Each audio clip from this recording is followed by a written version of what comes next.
கடவுள், மைந்தன், தூயாவின் திருப்பெயருக்கு மாட்சி உண்டாவதாக. ஆமேன். சிஎஸ்ஐ தூய பேதிரு ஆலயத்தின் கிறிஸ்து பிறப்பு திருநாள் வழிபாட்டிற்கு வருகை புரிந்துள்ள உங்கள் அத்தனை பேரையும் இறைமகன் இயேசு கிறிஸ்துவின் திருப்பெயரால் வரவேற்கின்றோம். வழிபாட்டிற்கு ஆரம்பமாக நம் தலைகளை தாழ்த்தி இறைவேண்டல் ஏறெடுப்போம். அயலாருக்கு விரோதமாகவும் பாவம் செய்தோம் என்று அறிக்கையிடுகிறோம். ஒளியில் நடவாமல் இருள் நடந்து வந்தோம். கிறிஸ்துவின் நாமத்தை சொல்லியும் தீமை விட்டு விலகவில்லை. எங்களுக்கு இறங்க வேண்டும் என்று உம்மிடம் மன்றாடுகிறோம். இயேசு கிறிஸ்து நிமித்தம் எங்கள் பாவங்கள் எல்லாவற்றையும் மன்னியும். ஒரு பரிசுத்த ஆவினால் எங்களை சுத்திகரித்து எங்கள் மனசாட்சியை உயிர்ப்பித்தருளும். உடைய பரிசுத்த நாமத்துக்கு மகிமை உண்டாகும்படி நாங்கள் இனி புது ஜீவன்களாய் உமக்கு ஊழியம் செய்யத்தக்கதாக மற்றவர்களுக்கு மன்னிக்க எங்களுக்கு உதவி புரியும். ஆமேன். இயேசு கிறிஸ்துவின் மூலமாய் தம்மிடத்தில் உண்மையாய் மனம் திரும்புகிற யாவருக்கும் அருளப்படுகிற கிருபை நிறைந்த அருள் வாக்கை கேளுங்கள். வருத்தப்பட்டு பாரம் சுமக்கிறவர்களே, நீங்கள் எல்லாரும் என்னிடத்தில் வாருங்கள், நான் உங்களுக்கு இளைப்பாறுதல் தருவேன். கடவுள் தம்முடைய ஒரே பேரான குமாரனை விசுவாசிக்கிறேன் எவனோ அவன் கெட்டு போகாமல் நித்திய ஜீவனை அடையும்படிக்கு அவரை தந்தருளி இவ்வளவாய் உலகத்தில் அன்பு கூர்ந்தார். பாவிகளை ரட்சிக்க கிறிஸ்து இயேசு உலகத்தில் வந்தார் என்கின்ற வார்த்தை உண்மையும் எல்லா அங்கீகரிப்புக்கும் பாத்திரமானது. ஒருவன் பாவம் செய்வானானால் நீதிபரனாயிருக்கிற இயேசு கிறிஸ்து நமக்காக பிதாவினிடத்தில் பரிந்து பேசுகிறாயிருக்கிறார். நம்முடைய பாவங்களை நிவர்த்தி செய்கிற கிருபாதார பலி அவரே. நம்முடைய பரம பிதாவாகிய சர்வ வல்லமையுள்ள கடவுள் உத்தம மனஸ்தாபத்தோடும் உண்மையான விசுவாசத்தோடும் தம்மிடத்தில் மனம் திரும்பி தங்கள் சகோதரிகள் சகோதர குற்றங்களை மன்னிக்கிற யாவருக்கும் பாவ மன்னிப்பை அருள் செய்வோம் என்று மிகுந்த இரக்கமாய் வாக்குத்தம் செய்திருக்கிறார். அவர் நம்முடைய ஆண்டவர் இயேசு கிறிஸ்து நமக்கு இறங்கி நம் பாவங்கள் எல்லாவற்றையும் மன்னித்து அவர்கள் நம்மை விடுதலையாக்கி சகல நன்மையிலும் நம்மை உறுதிப்பட்டு நிறுத்தி நம்மை நித்திய ஜீவக்காரையில் சேர்ப்பாராக. ஆமேன். தேவருக்கு ஸ்தோத்திரம் உண்டாவதாக. கர்த்தர் உங்களோடு இருப்பாராக. அமருவோம். திருமறை பகுதிகள் படிக்க கேட்போம். திருச்சபையார் யாவருக்கும் கர்த்தராகிய இயேசு கிறிஸ்துவின் நாமத்தில் கிறிஸ்துமஸ் நல் வாழ்த்துக்களை குருசேகரத்தின் வாயிலாக தெரிவித்துக் கொள்கின்றோம். இந்த ஆசீர்வாத நாளுக்காக தெரிந்து கொள்ளப்பட்ட திருமறை வேத பாடம் ஏசாயா தீர்க்கதரிசன புத்தகம் 9வது அதிகாரம் வசனங்கள் 1 துவங்கி 7 முடிய வாசிக்க கேட்போம். ஏசாயா 9வது அதிகாரம் வசனங்கள் 1 துவங்கி 7 முடிய. ஆனால் துயரமுற்றிருந்த நாட்டினருக்கு மனசோர்வு தோன்றாது. முற்காலத்தில் செபுலோ நாட்டையும் நப்தலி நாட்டையும் ஆண்டவர் அவர் மதிப்புக்கு உட்படுத்தினார். பிற்காலத்திலும் பெருங்கடல் வழிப்பகுதி, யோர்தானுக்கு அப்பாலுள்ள நிலப்பரப்பு, பிற இனத்தார் வாழும் கலிலேய நாடு ஆகிய பகுதிகளுக்கு மேன்மை வரை செய்வார். வரவிருக்கும் அரசர். காரில் நடந்து வந்த மக்கள் பேரொளியை கண்டார்கள். சாவின் ஏழில் சூழ்ந்த நாட்டில் குடியிருப்போர் போல் தொடர் ஒளி உதித்துள்ளது.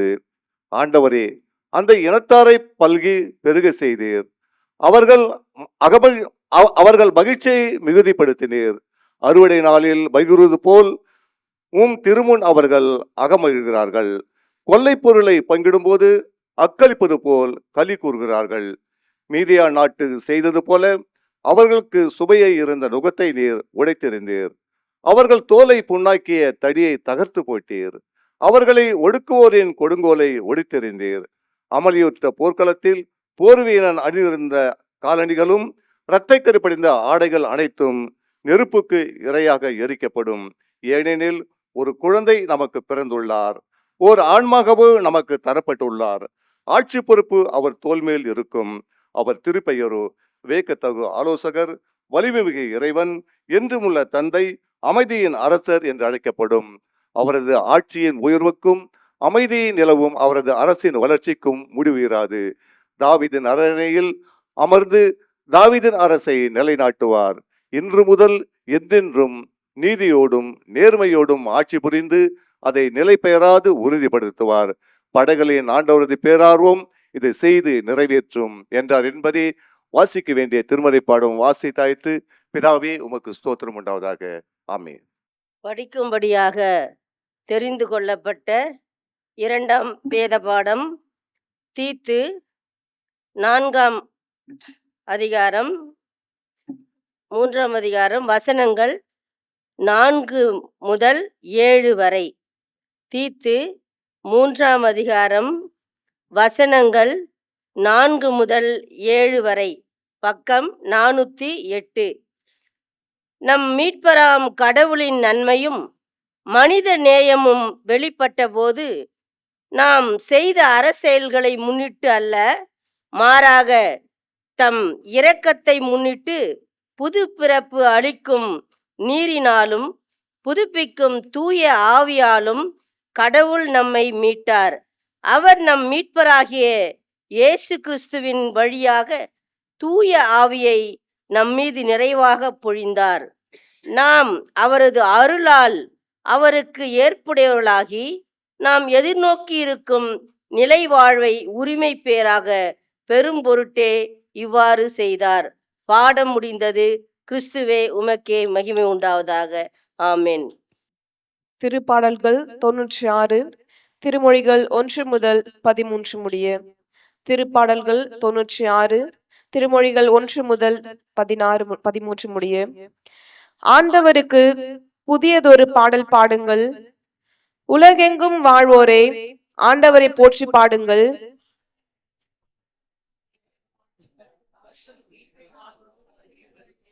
பிற இனத்தார்க்கு அவரது மாட்சியை எடுத்துரையுங்கள். அனைத்து மக்களினங்களுக்கும் அவர் தம் வியத்தகு செயல்களை அறிவியுங்கள். மக்களினங்களின் தெய்வங்கள் அனைத்தும் வெறும் சிலைகளே, ஆண்டவரோ விண்ணுலகை படைத்தவர்.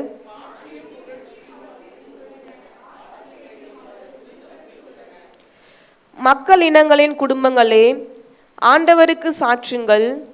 மாட்சியையும் ஆற்றலையும் ஆண்டவருக்கு சாற்றுங்கள்.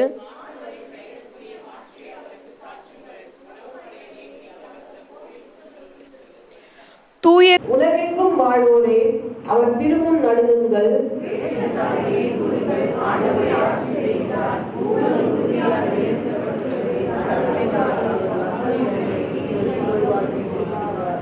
விண்ணுலகம் மகிழ்வதாக, மண்ணுலகம் களி கூறுவதாக, கடலும் அதில் நிறைந்துள்ளனவும் முழங்கட்டும்.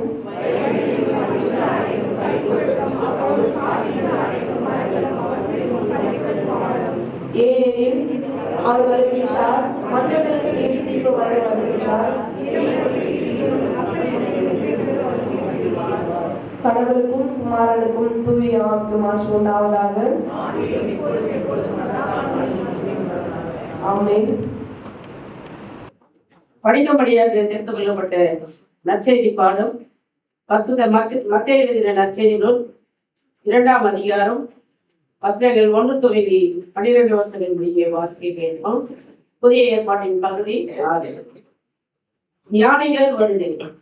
ஏரோது அரசன் காலத்தில் யூதேயாவில் உள்ள பெத்லகேமில் இயேசு பிறந்தார்.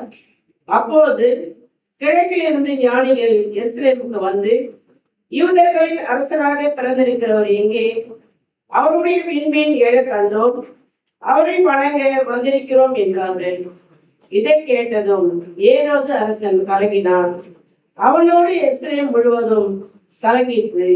அவன் எல்லா தலைமை குருக்களையும் மக்களிடையே இருந்த மறைநூல் அறிஞர்களையும் ஒன்று கூட்டி மெசியா எங்கே பிறப்பார் என்று அவர்களிடம் விசாரித்தார். அவர்கள் அவனிடம், யூதேயாவில் உள்ள பெத்லகேமில் அவர் பிறக்க வேண்டும். ஏனெனில் யூதா நாட்டு பெத்லகேமில் யூதாவின் ஆட்சி மையங்களில் நீ சிறியதே இல்லை. ஏனெனில் என் மக்களாகிய இஸ்ரவேலை ஆயரென ஆள்பவர் ஒருவர் உன்னிடத்திலிருந்து தோன்றுவார் என்று இறைவாக்கினர் எழுதியுள்ளார் என்றார்கள். பின்பு ஏரோது யாருக்கும் தெரியாமல் ஞானிகளை அழைத்து கொண்டு போய் விண்மீன் தோன்றிய காலத்தை பற்றி விசாரித்து உறுதி செய்து கொண்டான். மேலும் அவர்களிடம், நீங்கள் சென்று குழந்தையை குறித்து திட்டவட்டமாய் கேட்டு எனக்கு அறிவியுங்கள், அப்போது நானும் சென்று அக்குழந்தையை வணங்குவேன் என்று கூறி அவர்களை பெத்லகேமுக்கு அனுப்பி வைத்தார். அரசன் சொன்னதை கேட்டு அவர்கள் புறப்பட்டு போனார்கள். இதோ முன்பு எழுந்த விண்மீன் தோன்றி குழந்தை இருந்த இடத்துக்கு மேல் வந்து நிற்கும் வரை அவர்களுக்கு முன்னே சென்று கொண்டிருந்தது. அங்கே நின்ற விண்மீனை கண்டதும் அவர்கள் மட்டில்லா பெருமகிழ்ச்சி அடைந்தார்கள். வீட்டிற்குள் அவர்கள் போய் குழந்தையை அதன் தாய் மரியா வைத்திருப்பதை கண்டார்கள். வெகு சான்கிடையாய் விழுந்து குழந்தையை வணங்கினார்கள். தங்கள் பேழைகளை திறந்து பொன்னும் சாம்பிராணியும் வெள்ளை புலனும் காணிக்கையாக கொடுத்தார்கள். ஏரோதிடம் திரும்பி போக வேண்டாம் என்று கனவில் அவர்கள் எச்சரிக்கப்பட்டதால் வேறு வழியாக தங்கள் நாடு திரும்பினார்கள் என்றார் என்பவர்களே. வாசிக்க வேண்டிய வேலை போட வாசித்து கிறிஸ்துவ மக்கள் மகிமை கொண்டாடுறது. இரண்டாவது பாடல் பிறந்தார் பிறந்தார் வானவர் புவிமான பாடலை பாடும்பொழுது கிறிஸ்து பிறப்பு திருநாளின் சிறப்பு உரை காணிக்கை படைக்குமாறு கேட்டுக்கொள்ளப்படுகின்றீர்கள்.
புகழ் பாடிட பிறந்தார். புகழ் பாடிட பிறந்தார். புகழ் பாடிட பிறந்தார். தந்தை துணியோ கர்த்தருக்கு கரம் ஏழ்மை கோலமதோ. தந்தை துணியோ கர்த்தருக்கு கரம் ஏழ்மை கோலமதோ. விலையேற பெற்ற உடை அலங்கரிக்கும் வீணாசையோ நமக்கே. விலையேற பெற்ற உடை அலங்கரிக்கும் வீணாசையோ நமக்கே. வீணாசையோ நமக்கே. வீணாசையோ நமக்கே. பிறந்தார் பிறந்தார் வானவர் குவிமானிட புகழ் பாடிட பிறந்தார். அல்லேலூயா. வானவர் குவிமானிட புகழ் பாடிட பிறந்தார். புகழ் பாடிட பிறந்தார். புகழ் பாடிட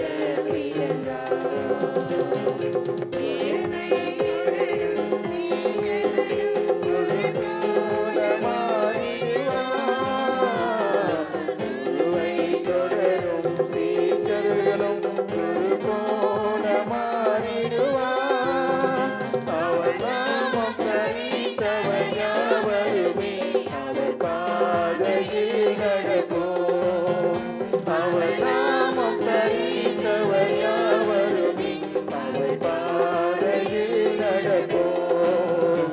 அவர் பாதையில் நடப்போம். அவர் பாதையில் நடப்போம்.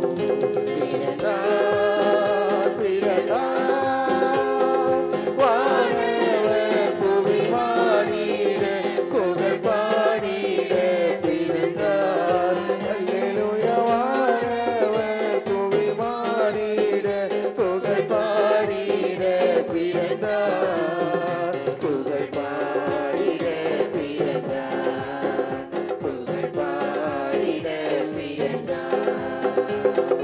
இயேசு பிறந்தார் உள்ளமது திரையெங்கும் சாத்திடுவோம். இயேசு பிறந்தார் உள்ளமது திரையெங்கும் சாத்திடுவோம். புசிப்போம் குடிப்போம் தேவராஜமல பரநாவினில் மகிழ்வோம். புசிப்போம் குடிப்போம் தேவராஜமல பரநாவினில் மகிழ்வோம். பரநாவினில் மகிழ்வோம். பரநாவினில் மகிழ்வோம். பிறந்தார் பிறந்தார் வானவர் புவிமானிட புகழ் பாடிட பிறந்தார். அல்லேலூயா. வானவர் புவிமானிட புகழ் பாடிட பிறந்தார். புகழ் பாடிட பிறந்தார். புகழ் பாடிட பிறந்தார். திருச்சபையார் அமர்வோம். நம் தலைகளை தாழ்த்தி ஜெபம் செய்வோம். எங்கள் கண்மலையும் மீட்பருமாகிய கர்த்தாவே, அடியேலின் வாயின் வார்த்தைகளும் இங்கு அமர்ந்திருக்கின்ற உமது பிள்ளைகள் அனைவருடைய இருதயத்தின் எண்ணங்களும் உமக்கு ஏற்புடையதாக இருக்கும்படி மன்றாடுகிறோம் சுவாமி. ஆண்டவரே, இன்றைய நாளிலும் எங்களுடைய வாழ்வில் என்ன காரியங்கள் குறைவாக இருக்கின்றனவோ, என்ன காரியங்களை நாங்கள் கற்றுக்கொள்ள நீ விரும்புகின்றீரோ அதை நீர் எங்கள் கற்றுக்கொள்ள தரும்படியாக மன்றாடுகிறோம் சுவாமி. ஆண்டவரே, அடியலை மறைத்து நீர் வெளிப்படும். எல்லாவற்றையும் இறைமகன் இயேசு கிறிஸ்துவின் வழியாக வேண்டுகிறோம் எங்கள் அன்பின் நல்ல ஆண்டவரே. ஆமேன். கிறிஸ்துவுக்குள் பிரியமானவர்களே, வார்த்தை மனிதனானார் என்ற வாக்கிற்கேற்ப பிறந்த இறைமகன் இயேசு கிறிஸ்துவின் திருப்பெயரால் உங்கள் அனைவருக்கும் அன்பின் வாழ்த்துக்கள் மற்றும் ஸ்தோத்திரங்களை தெரிவித்துக் கொள்கிறேன். கடவுள் உங்களை ஆசீர்வதிப்பாராக.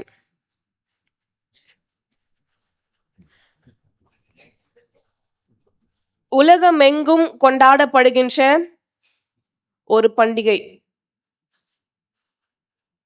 அது என்ன பண்டிகை என்றால் அது கிறிஸ்துவின் பிறப்பின் பண்டிகை.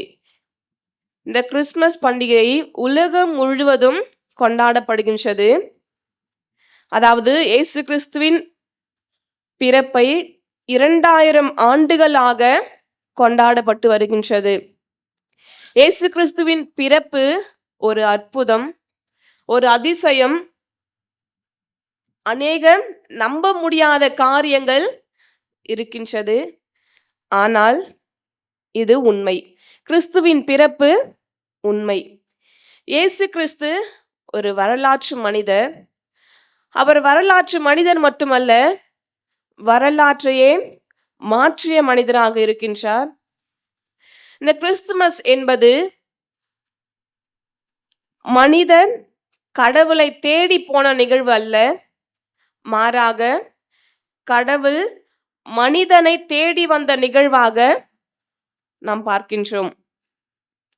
இந்த கிறிஸ்துமஸ் என்பது கடவுள் நம் அனைவரையும் நேசிக்கிறார், நம் அனைவரிடத்திலும் அவர் அன்பா இருக்கின்றார் என்பதை வெளிப்படுத்திய நிகழ்வுதான் இயேசு கிறிஸ்துவின் பிறப்பு.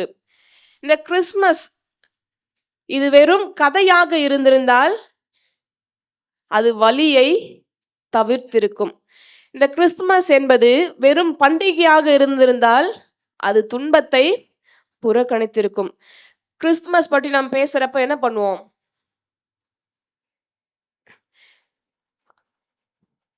கேரல்ஸ், தேவ தூதர்கள் பேசினது, மேய்ப்பர்களுக்கு இறை தூதர்கள் அறிவித்தது, மரியாளுக்கு இறை தூதர் அறிவித்தது போன்ற எல்லா காரியங்கள், கிறிஸ்துமஸ் தாத்தா, கேரல்ஸ், கிஃப்ட் போன்ற எல்லா விஷயங்களையும் பற்றி நாம் பேசுகிறோம். ஆனால் இதில் பின்னால், அந்த கிறிஸ்து பிறப்பின் பின்னால் ஒரு மிகப்பெரிய ஒரு காரியம் ஒளிந்து கொண்டிருக்கிறது. இந்த கிறிஸ்துமஸ் என்பது அமைதியான உலகில் தொடங்கவில்லை, வன்முறை, பயம், அநீதி நிறைந்த உலகத்தில் தொடங்கியது. ஏன்னு பார்த்தீங்கன்னா, கிறிஸ்து பிறந்து அந்த அவர் 2 வயதிற்குள்ளாக அந்த பெத்லகேம் இருந்த 2 வயதிற்குட்பட்ட அநேக பிள்ளைகள் ஏரோது அரசரால் கொல்லப்பட்டனர். ஸோ ஒரு பக்கம் கிறிஸ்துவின் பிறப்பு மகிழ்ச்சியை தந்தாலும், கிறிஸ்துவின் பிறப்பினால் அநேக பிள்ளைகள், அநேக சிறு குழந்தைகள் அநேகர் மரித்தனர். அநேகர் இரத்த சாட்சியாக அந்த 2 வயசுக்குள்ளாகவே அநேக பிள்ளைகள் மரித்தனர். நாம் கிறிஸ்துமஸ் பற்றி மட்டும்தான் அதிகமா பேசுவோம். அதன் பின்னால் ஒளிந்திருக்கின்ற இந்த காரியங்களை பற்றி நாம் அதிகமாக பேசுவது கிடையாது. அந்த பெத்லகேமில் சிந்தப்பட்ட அந்த குழந்தைகளுடைய இரத்தமானது இயேசு கிறிஸ்து சிலுவையில் சிந்தப்படுவதற்கு முன்பதாக, இயேசு கிறிஸ்து தன்னுடைய இரத்தத்தை சிலுவையில் சிந்தப்படுவதற்கு ஒரு முன்னோடியாக அந்த குழந்தைகளின் இரத்தமானது இருக்கின்றது. ஏரோதின் வாளில் இருந்து இயேசு கிறிஸ்து தப்பித்தார். ஆனால் சிலுவையில் இருந்து அவரால் தப்பிக்க முடியவில்லை. கிறிஸ்துமஸ் தானே, எதுக்கு சிலுவை பற்றி, ஈஸ்டர், குட் ஃப்ரைடே பற்றி பேசுகிறாங்க கிடையாது. கிறிஸ்து வந்தது எதுக்காக? சிலுவையில் அறையப்பட. அவர் மானிடராக பிறந்ததின் நோக்கமே அவர் சிலுவையில் ஏற்றப்படுவதற்காக தான்.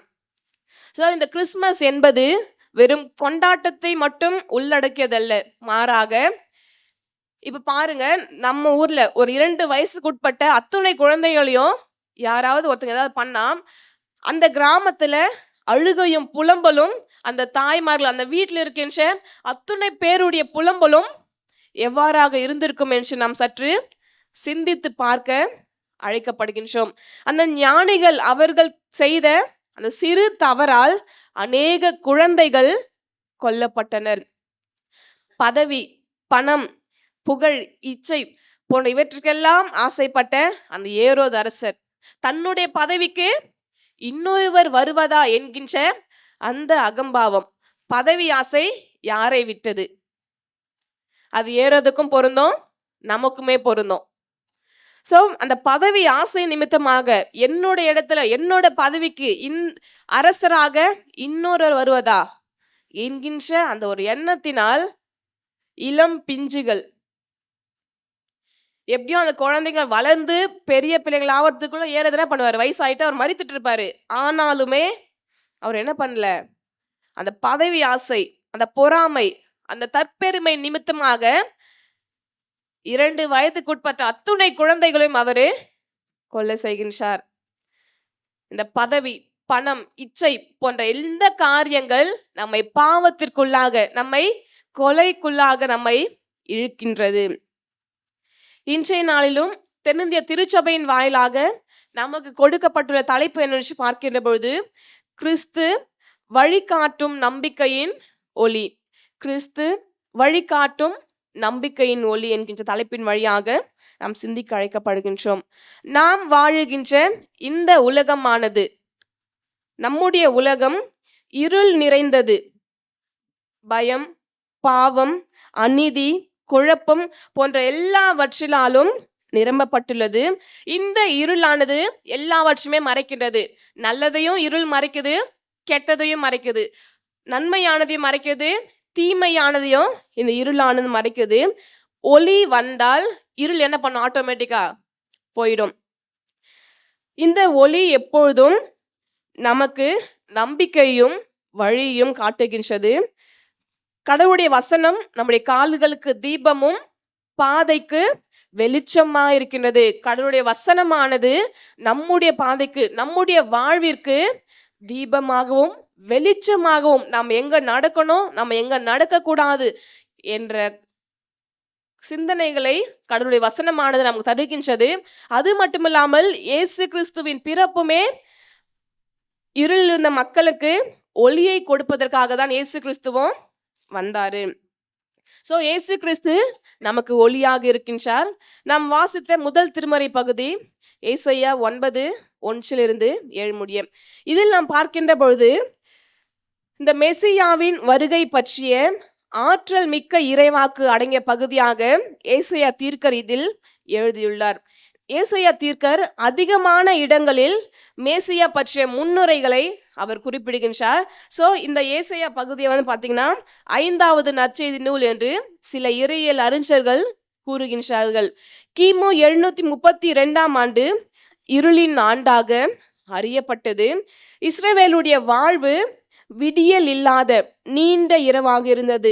ஏன்னு பார்த்தீங்கன்னா இஸ்ரவேல் ஜனங்களுடைய வாழ்வு, அவர்கள் அதிகமாக சந்தோஷத்தை அவர்கள் அனுபவித்ததை காட்டிலும் பயத்தினாலும் காரிருளினாலும் கடுந்துயர், மனவேதனை, புலம்பல் போன்ற இவை எல்லாவற்றினாலும் தான் அந்த மக்கள் என்ன பண்ணிருப்பாங்க, பயந்து கொண்டு அவர் பாதிக்கப்பட்டுள்ளனர். இதற்கு காரணம் என்னன்னு பாக்குறப்ப இஸ்ரவேல் மக்கள் எப்பொழுதுமே கடவுளிடத்துல பண்ண மாட்டாங்க, நெருங்கி இருக்க மாட்டாங்க. அவர்கள் கடவுளிடத்துல உறவு வைத்துக் கொள்வதை காட்டிலும் அதிகமாக அவர்கள் கடவுளை விட்டு விலகியே இருப்பார்கள். ஸோ அதனால அவருடைய வாழ்வுல காரிருள் இருக்கும், பயம் இருக்கும், பெருந்துயர், மனவேதனை இருக்கும், புலம்பல் இருக்கும். ஸோ இப்படிப்பட்ட மக்களாக அவர்கள் வாழ்ந்து வருகின்றனர். உயிருள்ள ஆண்டவரை அவர்கள் விட்டுவிட்டு இறந்தோரிடம் அவர்கள் மீட்பை தேடி செல்லுகின்றனர். நம் இந்த ஏசாயா 9ஆம் அத்தியாயத்தில் பார்க்கின்ற பொழுது இந்த 1-2 வசனங்கள் இயேசு கிறிஸ்துவின் முதல் வருகையை பற்றியும், 7ஆம் வசனத்தில் பார்க்கின்ற பொழுது இயேசு கிறிஸ்துவின் 2ஆம் வருகை பற்றியும் இதில் சொல்லப்பட்டிருக்கின்றது.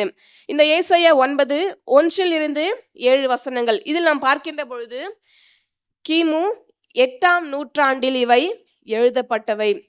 அதாவது அந்த காலத்துல இஸ்ரவேல் வடக்கு ராஜ்யமாகவும் மற்றும் யூதா தெற்கு ராஜ்யமாகவும் அரசியலையும் சமூகம் மற்றும் ஆன்மீக நெருக்கடியில பிளவுபட்டிருக்காங்க.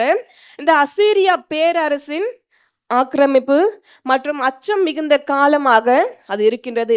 குறிப்பாக அந்த செபுலோன் மற்றும் நப்தலி அந்த பகுதிகளில் அதிகமாக அந்த மக்கள் பாதிக்கப்படுகின்றனர்.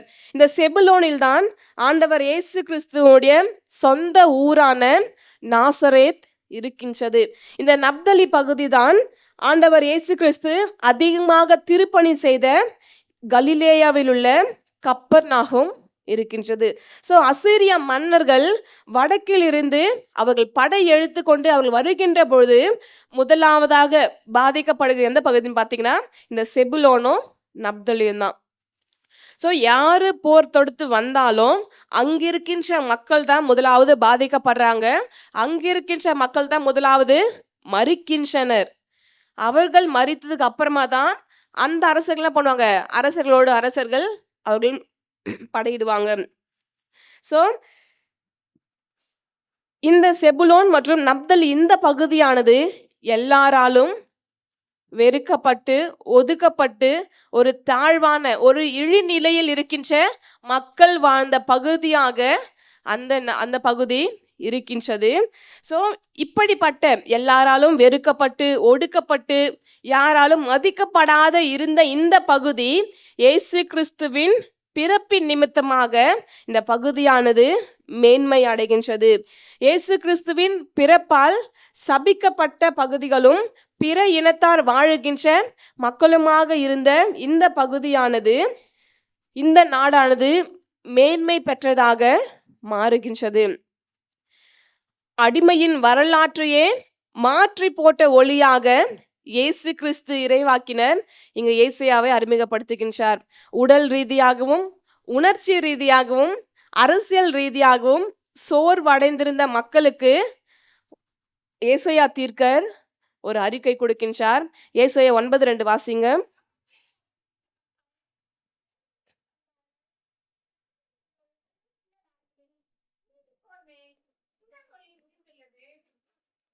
காரிருளில் நடந்து வந்த மக்கள் பேரொளியை கண்டார்கள். ஏன்னு பார்த்தீங்கன்னா இஸ்ரவேல் மக்களுடைய வாழ்வில் அவர்கள் சந்தோஷத்தை அவர்கள் அனுபவித்ததை காட்டிலும் துன்பத்தை தான் அவர்கள் அதிகமாக அனுபவித்தார்கள். எப்போ பார்த்தாலும் பிரச்சனை, எப்போ பார்த்தாலும் மற்ற நாடு என்ன பண்ணுவாங்க, அவங்களை கைப்பற்றுவாங்க. எப்போ பார்த்தாலும் அவங்க சிறையில் இருப்பாங்க. எப்போ பார்த்தாலும் அவர்கள் அடிமையிலாக அவர்கள் பிடிக்கப்படுவார்கள். ஸோ அவங்களுடைய வாழ்வானது ஒரு சந்தோஷம் இல்லாத ஒரு பெருந்துயரில் இருக்கின்ற ஒரு நிலைமையில் இருந்தது. ஸோ அவர்களுக்கு ஏசாயா தீர்க்கர் அவர்கள் எதிர்பார்த்திருந்த அந்த மேசையா வருவாரு. ஸோ காரிருள் மக்கள் பேரொளியை கண்டார்கள் என்கின்றதான வாக்கு. நீங்க என்ன பண்ணுவீங்க, உங்களுடைய வாழ்வானது இருளியே முடிந்து விடாது, நீங்க என்ன பண்ணுவீங்க, பேரொளியை காண்பீர்கள் என்ற வாக்கானது ஏசாயா தீர்க்கர் இஸ்ரவேல் ஜனங்களுக்கு கொடுக்கின்றார். ஸோ ஒதுக்கப்பட்டு மற்றவர்களால் புறக்கணிக்கப்பட்டு பாவத்திலும் துன்பத்திலும் வறுமையும் இருந்த அந்த மக்களுக்கு ஏசாயா தீர்க்கர் கூறுகின்றார், இருளில் நடக்கிற ஜனங்கள் பெரிய வெளிச்சத்தை கண்டார்கள் என்று. ஸோ அந்த வாக்கானது 700 ஆண்டுகளுக்கு பின்பதாக நிறைவேறுகின்றது.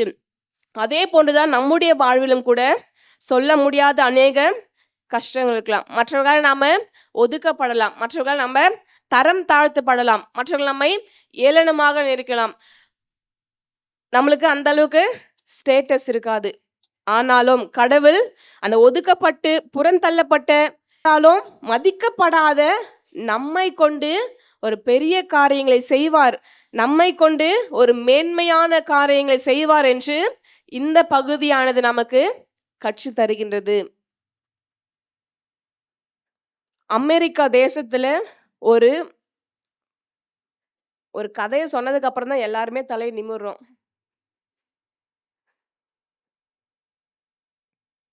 அமெரிக்கா தேசத்துல ஒரு வயசான ஒரு அம்மா இருக்காங்க. அந்த அம்மாக்கு ஒரு 8 வயது ஒரு பெண் பிள்ளை இருக்காங்க. ஸோ அந்த பெண் பிள்ளைக்கு உடல்ல பார்த்தீங்கன்னா ஒரு குறைபாடு. என்னன்னு பார்த்தீங்கன்னா அந்த பிள்ளையோட உடம்புல கேன்சர் வியாதி.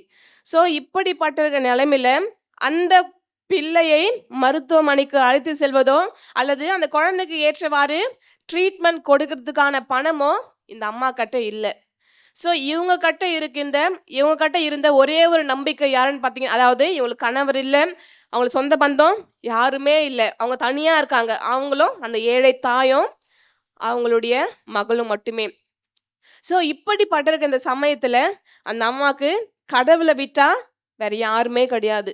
ஸோ கடவுள் தான் எனக்கு இனி எல்லாம் என்னுடைய மகளுக்கும் கடவுள் மட்டும்தான், கடவுளை தவிர வேற யாரையும் தெரியாது. என்னுடைய மகளை மருத்துவமனைக்கு அழைத்து செல்வதற்கு தேவையான பண வசதியோ பொருள் வசதியோ இல்லை ஆட்பலமோ என்கிட்ட கிடையாதுன்னு சொல்லிட்டு அவங்க ஒவ்வொரு நாளும், ஆண்டவரே என்னுடைய பிள்ளைய நீங்க சுகம் பண்ணுங்க, என்னுடைய பிள்ளையோட உடம்புல இருக்கின்ற இந்த வியாதியை நீங்க சுகம் பண்ணுங்கன்னு சொல்லிட்டு ஒவ்வொரு நாளும் அவங்க ஜெபித்து கொண்டே வருவாங்களாம்.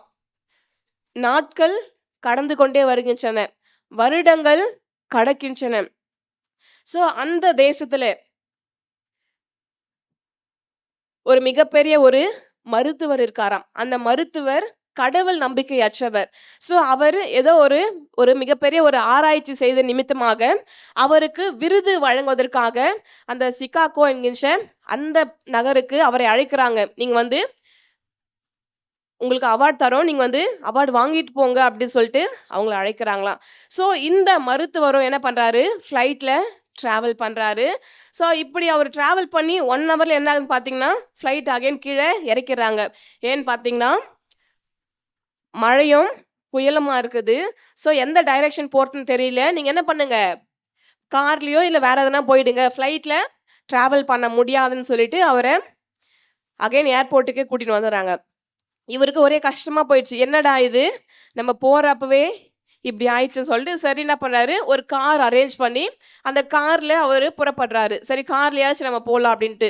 இப்படி அவர் கார்ல போகின்ற பொழுதும் அந்த வானிலையானது நாளுக்கு நாள் மோசமாக கொண்டே இருக்கின்றது. அதாவது அதிகமாக அந்த காரையுமே டிரைவ் பண்ண முடியாத அளவுக்கு அதிகமாக புயலும் மழையும் இடியும் மின்னலுமாக இருக்கின்றது. ஸோ அந்த கார் டிரைவர் சொல்றாராம், சார் இதுக்கு மேலே நம்மளால என்ன பண்ண முடியாது, ட்ராவல் பண்ண முடியாது, நீங்கள் விட்டுடுங்க. ஏன்னு பார்த்தீங்கன்னா ஈவினிங் 6 மணிக்குள்ளே அவார்டு அவர் கொடுத்துருவாங்களாம். ஸோ அவர் சொன்னாரா, சார் இப்போ நம்மளால போக முடியாது, நீங்கள் என்ன பண்ணுங்க நம்ம விட்டுடலாம் அப்படின்னு சொல்லிட்டு சரி கார்லேயே இருக்க வேணாம்னு சொல்லிட்டு பக்கத்தில் ஒரு குடிசை வீடு இருந்துச்சான். ஸோ அந்த வீட்டில் போயிட்டு இவங்க 2 பேரும் நடந்த விஷயம் எல்லாத்தையும் சொல்லிட்டு அவங்க இருக்கிறாங்களாம். ஸோ அங்கே அந்த ஒரு அம்மா இருக்காங்களாம். அந்த அம்மா என்ன பண்ணுறாங்கன்னு பார்த்தீங்கன்னா அவங்க வந்து அவங்களுக்கு வேண்டிய டவல்லாம் கொடுத்துட்டு டீ கொடுத்துட்டு ஐயா நீங்கள் குடிங்கன்னு சொல்லிட்டு அவங்க என்ன பண்ணுறாங்க, உள்ளே போயிடறாங்களாம். உள்ளே போயிட்டு யார் கூட பேசிட்டு இருக்காங்களாம்.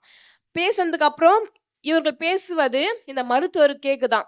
இவர் வந்து திருப்பி அந்த அம்மா வந்ததுக்கப்புறம் கேட்குறாராம், அம்மா நீங்கள் உள்ளே போயிட்டு யார்கிட்ட பேசியிருந்தீங்க, இவ்வளவு நேரம் பேசுறீங்களே என்ன பேசியிருந்தீங்கன்னு சொல்லிட்டு. அதுக்கு அந்த அம்மா சொன்னாங்களாம், சார் இது மாதிரி என்னுடைய பொண்ணுக்காக நான் கடவுளிடத்துல பேசின்னு இருந்தேன் அப்படின்னு சொல்லிட்டு. சரி உங்க பொண்ணுக்கு என்னம்மா ஆச்சுன்னு கேட்டேன். இது மாதிரி என்னுடைய பொண்ணுக்கு வந்து கேன்சர் இருக்குங்க, இந்த தேசத்துல ஒரு மிகப்பெரிய மருத்துவர் இருக்காரு, அவரிடம் அழைத்து சென்று ட்ரீட்மெண்ட் பார்க்குற அளவுக்கு என்கிட்ட பணம் கிடையாது.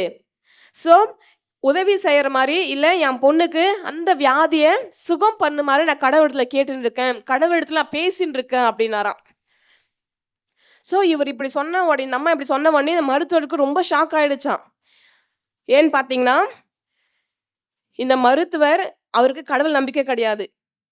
உடனே இவர் சொல்கிறாராம், அம்மா உன்னுடைய ஜபத்தினால தான் நான் அவார்டு வாங்கிறது தடைப்பட்டுச்சு, உன்னுடைய ஜபத்தினால தான் நான் அங்கே போயிட்டு நான் ட்ராவல் பண்ணி நான் வாங்க வேண்டிய அவார்டானது தடைப்பட்டுச்சு.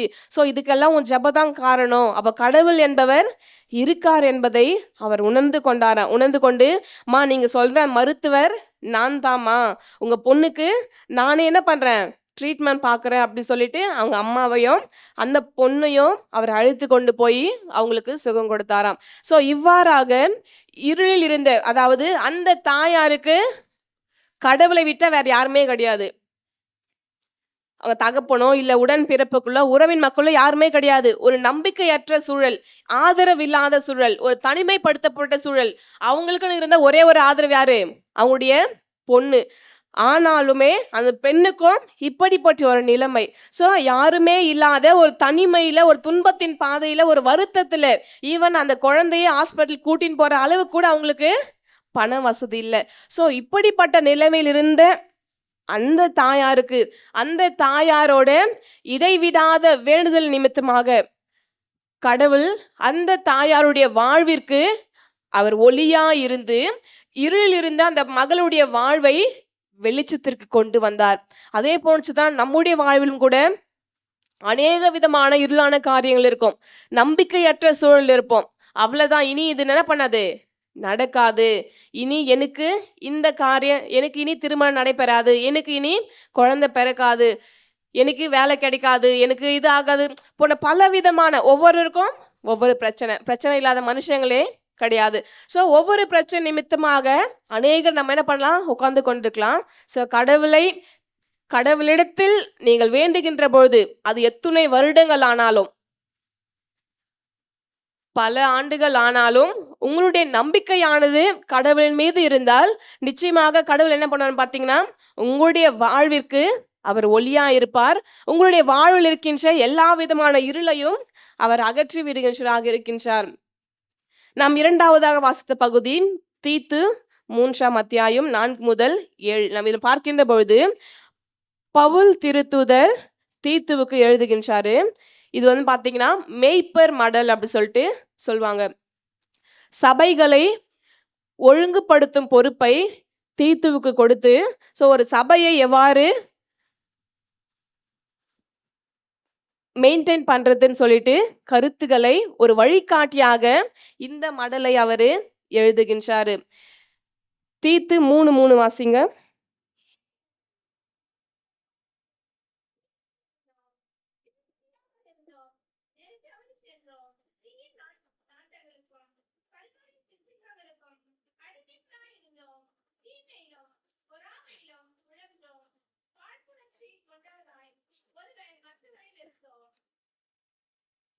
நமது முந்திய நிலை என்ன என்று வினாவை நாம் எழுப்பினால் அதற்கான பதில் இங்கு தீத்து கூறுகின்றார். நாமும் ஒரு காலத்தில் அறியாமையில் இருந்தோம், கீழ்ப்படியாமல் இருந்தோம், நெறி தவறி சென்றோம், தீய நாட்டங்கள் இருந்தோம், அடிமைகளாக இருந்தோம், தீமையினாலும் பொறாமையினாலும் நாம் என்ன பண்ணோம், ஒருவரை ஒருவர் வெறுத்தோம் போன்ற பலவிதமான கருத்துக்களை பவுல் தீத்துவுக்கு குறிப்பிடுகின்றார். அது மட்டுமில்லாமல் பவுல் தீத்துவுக்கு நினைப்பூட்டுகின்றார், ரட்சிப்பு அல்லது மீட்பு என்பது நம்முடைய சொந்த கிரியைகளினால் வருவதல்ல, மாறாக அது கடவுளுடைய இரக்கத்தினால் மட்டுமே நாம் பெற்றுக்கொள்ள முடியும் என்று. அதே போன்று இந்த ரட்சிப்பு, இந்த மீட்பு என்பது நம்முடைய சொந்த நீதியினாலோ அல்லது நம்முடைய சொந்த உழைப்பினாலோ அவை வருவதில்லை, மாறாக கடவுளின் கிருபையினால் மட்டுமே நாம் ஒவ்வொருவருக்கும் ரட்சிப்பு வந்தது என்று தீத்து இங்கு குறிப்பிடுகின்றான். இந்த மீட்பின் திட்டத்தில் பார்க்கின்ற பொழுது திரித்துவ கடவுள் மூவரும் இடம் பெற்றுள்ளனர். கடவுளின் கருணை வழியாக அவர் என்ன பண்றாரு, அவருடைய ஒரே பேரான குமாரனாக இயேசு கிறிஸ்துவை இந்த உலகத்திற்கு, இந்த மீட்பு திட்டத்திற்கு ஒரு கருவியாக அனுப்புகின்றார். இயேசு கிறிஸ்து என்ன பண்றாரு, நமக்கு அவர் வந்ததின் வழியாக அவர் மரித்து இந்த உலகத்துல ஒரு வாழ்வு மட்டும் கிடையாது, நாம் மரித்ததுக்கு பிறகும் மற்றொரு வாழ்வு, அது நிலை வாழ்வாக இருக்கின்றது என்பதை இயேசு கிறிஸ்து உணர்த்துகின்றார். மற்றும் தூய ஆவி நாம் பார்க்கின்ற பொழுது தூய ஆவியார் தூய ஆவியின் அருட்பொழிவை நம்மீது பொழிகின்றாராக இருக்கின்றார். இந்த காதல் மொழிகள் அப்படின்வாங்க, அதுன்னு பார்த்தீங்கன்னா ஆளுக்கால், அதாவது நம் சில பேர் என்ன பண்ணுவாங்கன்னா, ஒருத்தவங்க நம்ம நேசிக்கிறேன்னா அதே டைலாக அவங்ககிட்டே பேசிட்டு அதே என்ன பண்ணுவோம், மற்றவங்க இடத்துல பேசுவோம். சில பேர் என்ன பண்ணாங்க பார்த்தீங்கன்னா, ஆளுக்கு ஆள் அந்த மொழிகள், அந்த லவ் லாங்குவேஜ் ஆனது மாறுபடும், இடத்திற்கு இடம் அது மாறுபடும். பெற்றோர் மற்றும் பிள்ளைகளின் உறவு அது ஒரு விதமான அன்பு, கணவன் மற்றும் மனைவியின் உறவு அது ஒரு விதமான அன்பு, காதலன் மற்றும் காதலின் உறவு அது ஒரு விதமான அன்பு, நண்பர்கள் இடையிலான உறவு அது ஒரு விதமான அன்பு. ஸோ ஒவ்வொன்றும் சற்று வேறுபட்டு காணப்படுகின்றது. ஆனால் கடவுள் உங்கள் மீதும் என் மீதும் அவர் அன்பு கூர்ந்ததின் வழியாக தமது ஒரே மகனை அவர் தருகின்றார். ஸோ நாம் என்ன பண்றோம், நம்மள நேசிப்போம், நம்முடைய கணவரை, நம்முடைய மனைவி, நமது பிள்ளைகள், அப்புறம்தான் அது யாராக இருந்தாலுமே. கரெக்டு தானேங்க? ஸோ நம்ம தான் ஃபர்ஸ்ட் என் பிள்ளை, அதுக்கப்புறமா தான் அடுத்தவங்க பிள்ளை. ஆனால் கடவுள் இங்க என்ன பண்றாரு, அவருடைய பிள்ளையை விட அவருடைய பிள்ளையை அவர் நேசித்ததை காட்டிலும் என்ன பண்றாரு, நம்மை அவரு அதிகமாக அவர் நேசித்தார். கடவுளுடைய கருணைக்கும் கடவுளுடைய அன்பிற்கும் கடவுளுடைய இரக்கத்திற்கும் அளவே இல்லை. சற்று நாம் சிந்தித்து பார்க்கின்ற பொழுது கடவுள் யார் மீது அன்பு கூர்ந்தார் என்றால் அவரது ஒரே மகனை விட நம்மீது, பாவிகளான நம்மீது அவர் அன்பு கூர்ந்தார்.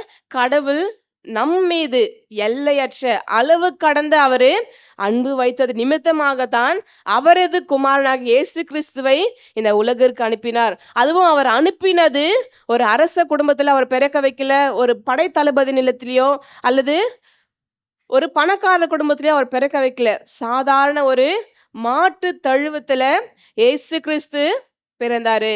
சோ இந்த உலகத்தை படைத்த படைப்பாளரோட மகன் எங்க பிறக்கிறாரு? மாட்டு தொழுவத்துல அவர் பிறக்கின்றார். சோ இயேசு கிறிஸ்துவின் பிறப்பானது நமக்கு தாழ்மையும் கற்றுத் தருகின்றது. அதே போன்று இந்த தீத்துவில் பார்க்கின்ற பொழுது கடவுளுடைய ரட்சிப்பு, கடவுளுடைய மீட்பு திட்டம் என்பது நம்முடைய சொந்த கிரியைகளால், நம்முடைய சொந்த நீதியினால் நாம் பெற்றுக்கொள்வதல்ல, மாறாக இயேசு கிறிஸ்து நம்மீது கொண்ட அன்பினால், இயேசு கிறிஸ்து நம்மீது கொண்ட இரக்கத்தினால் நாம் ரட்சிப்பை பெற்றுக்கொண்டோம் என்று இந்த பகுதியானது நமக்கு விளக்குகின்றது. நாம் வாசித்த நற்செய்தி பகுதி மத்தேயு 2. இதில் நாம் பார்க்கின்ற பொழுது இயேசு கிறிஸ்து அவர் பெத்லகேமில் பிறக்கின்றார். இயேசு கிறிஸ்துவின் பிறப்பை விண்மீன்கள், அதாவது அந்த ஸ்டார்ஸ் என்ன பண்ணுது? ஞானிகளுக்கு வழிகாட்டுகின்றது. இந்த வழிகாட்டுதலின்படி இயேசு கிறிஸ்து இருக்கின்ற இடத்திற்கு ஞானிகள் சென்று அவங்க பார்க்கறாங்க. இதெல்லாம் பார்க்கின்ற பொழுது இயேசு கிறிஸ்து பிறந்தது எங்க? மாட்டு தொழுவத்துல. ஆனால் ஞானிகள் எங்க போய் பார்க்கறாங்க? நாசரேத்துல. சோ இயேசு கிறிஸ்து பிறந்து 2 வருடங்களுக்கு பிறதாக, அதாவது 2 வருடங்களுக்குள்ள என்ன பண்றாங்க? ஞானிகள் போயிட்டு இயேசு கிறிஸ்துவை அவர் சந்திக்கின்றாங்க. ஏசாயா 63 வாசிங்க. ஏசாயா 63.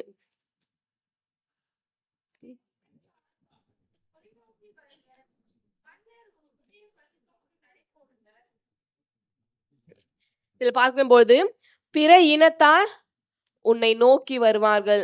அந்த பிற இனத்தார் என்பது இங்கு 3 ஞானிகளை குறிக்கின்றது. இந்த 3 ஞானிகள் என்ன பண்றாங்க?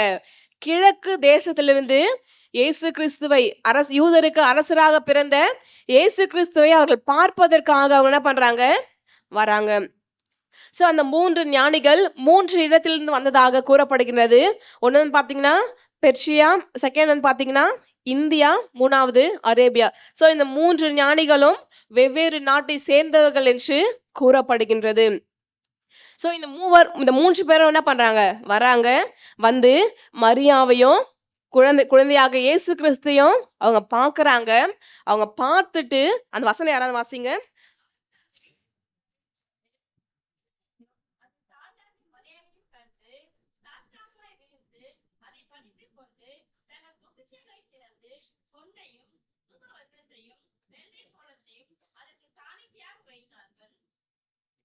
இவங்க என்ன பண்றாங்க? ஞானிகள் 3 வந்து தாயையும் பார்க்கறாங்க, பிள்ளையும் பார்த்துட்டு அந்த குழந்தைய என்ன பண்றாங்க? சாஷ்டாங்கமாக விழுந்து பணிந்து கொள்றாங்க. இங்க மரியாவை பணிந்து கொள்ள, அதாவது மரியாவை ஞானிகள் வணங்குனாங்கன்னு சொல்லல. ஆனா நம்ம என்ன பண்றோம்? மரியாள, அதாவது இயேசு கிறிஸ்துவை வந்து மரியாள் பெற்றெடுத்தனால மரியாள் யாரு?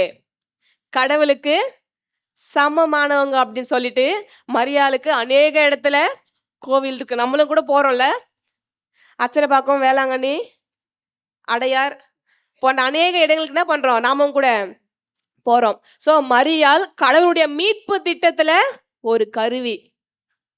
இவ மரியாள்னா அந்த இடத்துல வேற ஒரு பெண். சோ மரியாள் கடவுளுடைய மீட்பு திட்டத்துல ஒரு கருவியாக இருந்தால், சோ மரியாள் கடவுள் அல்ல.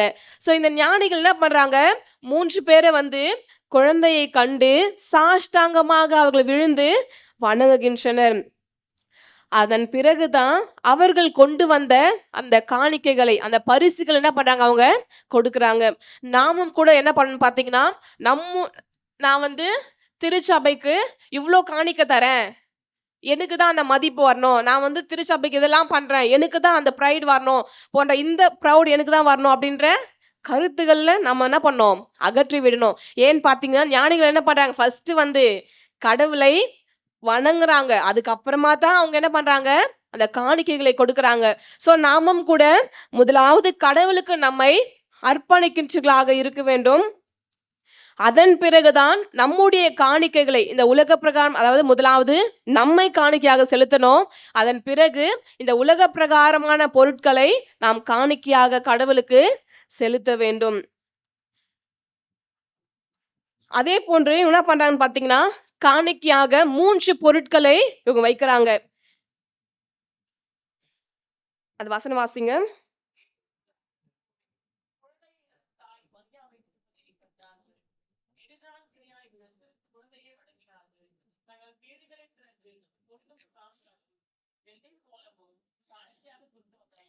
இங்க 3 ஞானிகள், அதாவது இன்னொரு கருத்து என்னன்னு பாத்தீங்கன்னா, இங்க எத்தனை ஞானிகள் போனாங்கன்னு சொல்லிட்டு இதுல மென்ஷன் பண்ணல. ஆனால் இங்க 3 கிஃப்ட் இருக்கு, 3 பரிசுகள் இருக்கிறதுனால சோ 3 ஞானிகள் தான் போயிருப்பாங்க என்பது இறையியல் அறிஞர்களோட ஒரு கெஸ்ஸாக இருக்கின்றது. புரியுதுங்களா? 3 பேர் தான் கிடையாது.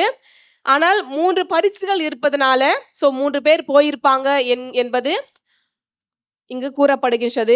சோ இந்த 3 பேர் என்ன பண்றாங்கன்னு பாத்தீங்கன்னா, பொன்னும் சாம்பிராணியும் வெள்ளை போலமும் காணிக்கையாக கொடுத்தார்கள். சோ இந்த பொன் என்பது அரசருக்கு உடைய அடையாளமாக இருக்கின்றது.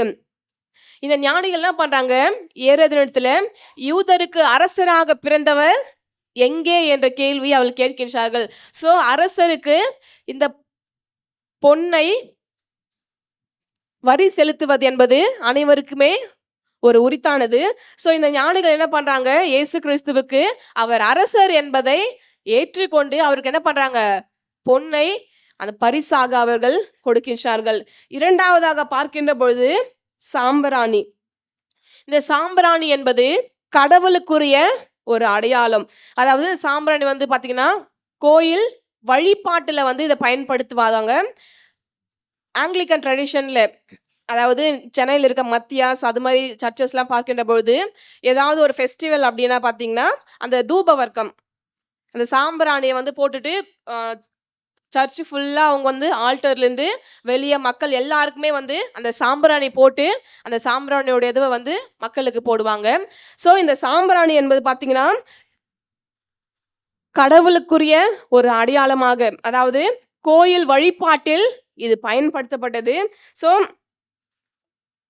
இந்த 3 ஞானிகளும் இயேசு கிறிஸ்துவை அவர்கள் விழுந்து வணங்க, அது அரச குழந்தையாக இருந்தால் மட்டும் போதாது, மாறாக அது கடவுளின் குழந்தையாக இருந்தால் தானே பண்றாங்க, அது 3 பேரும் வணங்குகின்றனர். ஸோ அதே போன்று இந்த சாம்பிராணி என்பது ஆசாரியத்துவத்துக்கு அடையாளமாக கூறப்படுகின்றது. இங்க 3வது இந்த வெள்ளை போலம், அது வந்து பாத்தீங்கன்னா இந்த வெள்ளை போலம் என்பது இறந்தவர்களோட உடலில் பூசப்படுகின்ற ஒரு தைலமாகும். அதாவது இயேசு கிறிஸ்துவின் பிறப்பிலேயே, இயேசு கிறிஸ்து அவர் குழந்தையாக இருந்த போதே அவருக்கு என்ன ஆகுதுன்னு பாத்தீங்கன்னா, அந்த சிலுவை, நீ சிலுவையை சுமப்பாய், நீ மரிப்பாய், உன்னுடைய உடலுக்கு இந்த வெள்ளை போலம் வந்து பூசப்படும் என்பதின் அறிகுறியாக தான் அந்த வெள்ளை போலம் என்பது அங்கு கொடுக்கப்படுகின்றது. அடுத்ததாக நாம் பார்க்கின்ற பொழுது லூக்கா 2:7 வாசிங்க.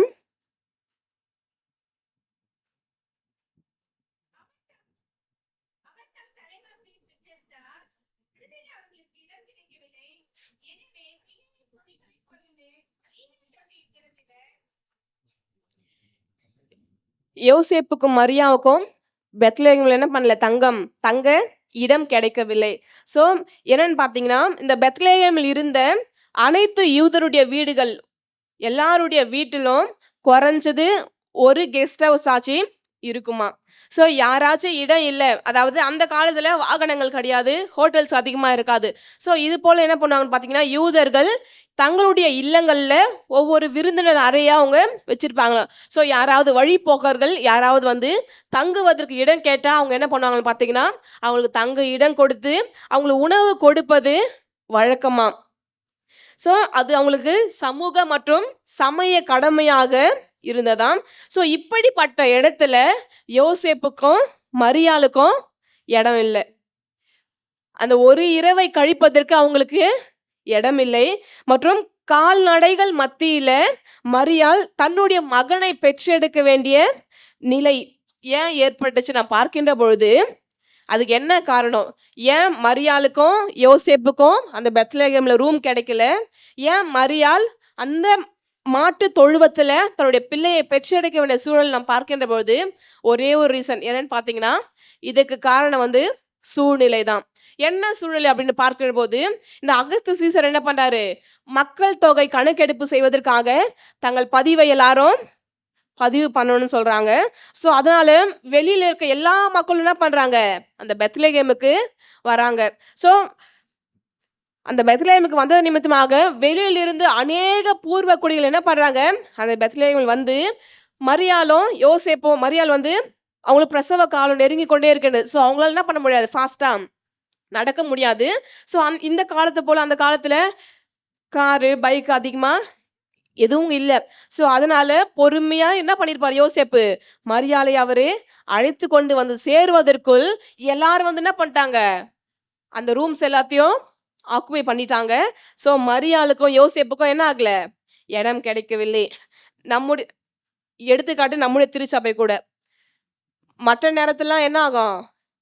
இதோட முடிஞ்சு போடும். இன்னைக்கு ரோடு வரைக்கும் போயிட்டு இருக்கு. ஏன்னு பார்த்தீங்கன்னா, அதை தவறாக சொல்லவில்லை. நிறைய பேர் என்ன வெளியில தங்கி படிப்பாங்க, நிறைய பேர் வெளியில தங்கி வேலை செய்வாங்க, அதெல்லாம் ஓகே. சில பேர் என்ன பண்ணணும்னு பார்த்தீங்கன்னா, பண்டிகை கால கிறிஸ்தவர்கள் அவங்களுக்குன்னு ஒரு 4 ஆப்ஷன் இருக்கும். அன்னைக்கு மட்டும்தான் கோயிலுக்கு வருவாங்க. Christmas, Easter, Good Friday, New Year. So 4க்கு மட்டும்தான் என்ன பண்ணுவோம்? சர்ச்சுக்கு வருவோம். இப்போ நம்ம திருச்சபை ரோடு வரைக்கும் நீண்டு கொண்டே போகுது. ரொம்ப ஆச்சரியமாகுது. ஓ, இவ்வளோ மக்கள் இருக்காங்களா அப்படின்ட்டு. ஸோ அதே போன்று தான் இவங்க என்ன பண்ணுறாங்க? சில பேர் என்ன பண்ணுவாங்க? புதுசாக வந்தவங்க என்ன பண்ணுவாங்க? முன்னாடி இடம் பிடிச்சுப்பாங்க. பழைய மக்களுக்கு இடம் இருக்காது, பின்னாடி உட்கார வேண்டிய சூழல் கூட ஏற்படும். ஸோ அதே போன்று தான் இங்கே மரியாளுக்கும் யோசேப்புக்கும் நிலைமை ஏற்படுது. எல்லாரும் வந்ததால கூட்டம் அதிகமாக இருக்குது. என்ன பண்ணிட்டாங்க? முன்னாடி வந்தவங்களாம் அந்த ரூம்ஸை ஆக்குபை பண்ணதால இவங்களுக்கு ரூம் கிடைக்கல. ஸோ அதை தவிர்த்து மற்றபடி மரியாளுக்கும் யோசேப்புக்கும் அந்த பெத்லகேம் உள்ள மக்கள் மேல வெறுப்போ அல்லது இந்த கருவுற்றிருக்க அந்த பிரசவ காலத்தில் இருக்கின்ற அந்த பெண்ணுக்கு ரூம் இல்லைன்னு சொல்ற அளவுக்கு அந்த மக்கள் ரொம்ப மோசமானவங்களும் கிடையாது. இது எல்லாத்துக்கும் காரணம் என்னன்னு பார்த்தீங்கன்னா, சூழ்நிலை தான் காரணமாக இருக்கின்றது.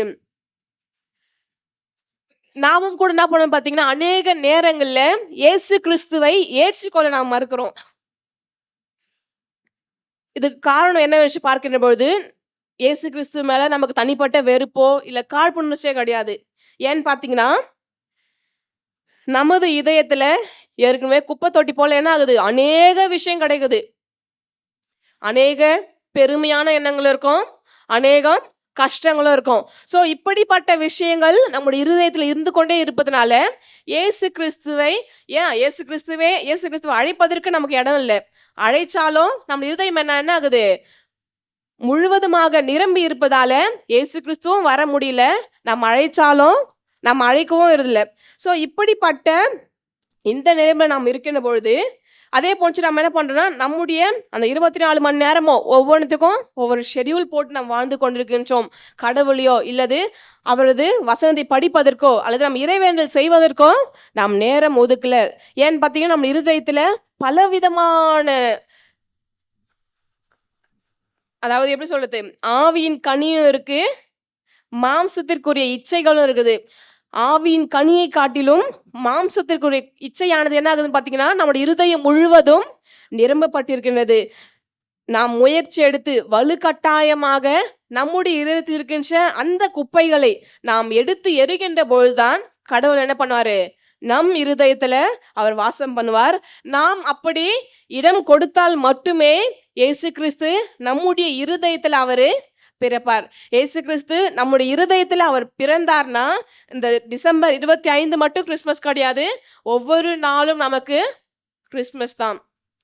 அதே போன்று பார்க்கின்ற பொழுது இந்த கிறிஸ்து பிறப்பின் நற்செய்தியானது முதலாவது மேய்ப்பர்களுக்கு அறிவிக்கப்படுகின்றது.